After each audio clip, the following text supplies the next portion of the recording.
அதிமுகவை பிஜேபி சாப்பிடும்.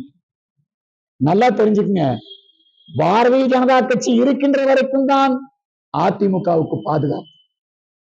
எப்படியாவது இந்த அதிமுகவை அழிக்க வேண்டும். ஏன்னா எம்ஜிஆர் தான் திமுகவை தீய சக்தியின் அடையாளம் காட்டணும்.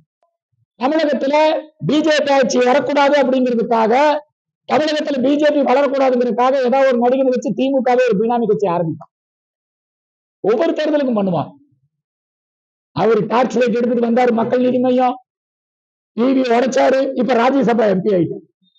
அதே மாதிரிதான் ஜோசப் விஜய் இப்ப வந்துகிட்டு இருக்கிறாரு. அவர் இன்னும் கொஞ்ச காலத்துல திமுகவிலே ஐக்கியம் ஆவார். அவரும் ஒரு ராஜ்யசபா எம்பி ஆவார். அவர் இந்த தேர்தலில் பிஜேபி வாக்குகளை சிதறடிக்க வேண்டும். ஏடிஎம்கே ஜெயிக்க கூடாது.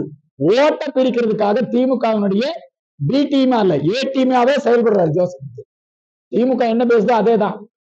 மதுரை ஆதீனத்தின் மீது எஃப்ஐஆர் போட்டு இன்னைக்கு நீங்க ஆன்டிசிபேட் பெயில் கொண்டு வர்றீங்க.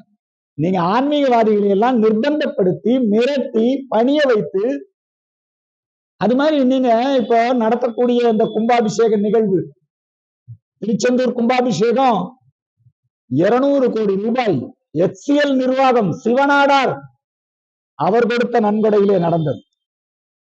அதே மாதிரி பக்தர்கள் கொடுக்கக்கூடிய பணத்துல நடக்கிறது தான். அறநிலையத்துறை கோயில் வருமானம் உண்டியல் பணத்துல நடக்கிறது தான். இப்ப நீங்க ரம்ஜானுக்கு அரிசி கொடுக்குறீங்க, உங்க சொந்த நிதியில இருந்து கொடுக்குறீங்க. எங்க அரசு நிதி, பொது நிதியில கொடுக்குறீங்க. மசூதிகளை பழுது பார்க்க, சர்ச்சுகளை பழுது பார்க்க நீங்க அரசு நிதி, பொது நிதியிலிருந்து நிதியமைச்சர் கொடுக்கிறார். நீங்க எந்த காலத்திலாவது கோயிலை பழுது பார்க்கறதுக்கு பொது நிதியிலிருந்து கொடுத்திருக்கீங்களா?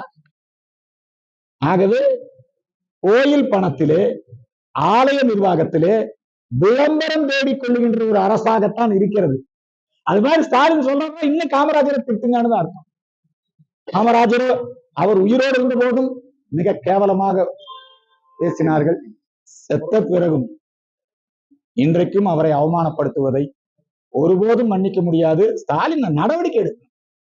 பிளே ஸ்டோர் மற்றும் ஆப் ஸ்டோரில் இருந்து பாலிமர் செயலியை QR கோடு மூலம் பதிவிறக்கம் செய்யுங்கள்.